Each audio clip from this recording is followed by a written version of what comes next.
How to deposit money on Prizepicks. So this is very easy to do. Here on the official website we can see this article. Prizepicks offers several easy and secure deposit methods including Visa, Discover cards, bank transfers and PayPal.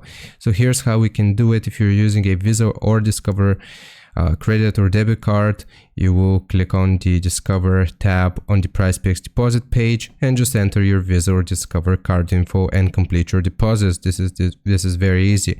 If you want to use a bank transfer, you will input your deposit amount, click Instant Bank Transfer, and it's going to take you to a new secure window.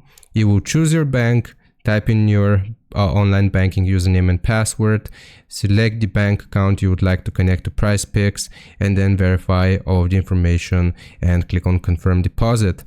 If you want to use PayPal, you will just click again or navigate to the Prizepicks deposit page and click on the PayPal tab and deposit the selected amount using your PayPal account balance. You will just have to log into your PayPal.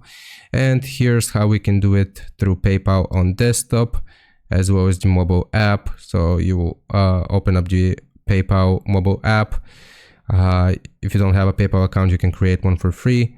Click on Wallet, Banks, and you will log into your online banking to fill out your bank account info manually. Navigate back to the Prizepicks deposit page and click the PayPal portal and complete your deposit with your PayPal balance and start playing. So hope this answers your questions. Leave a like and sub, and I'll see you next time.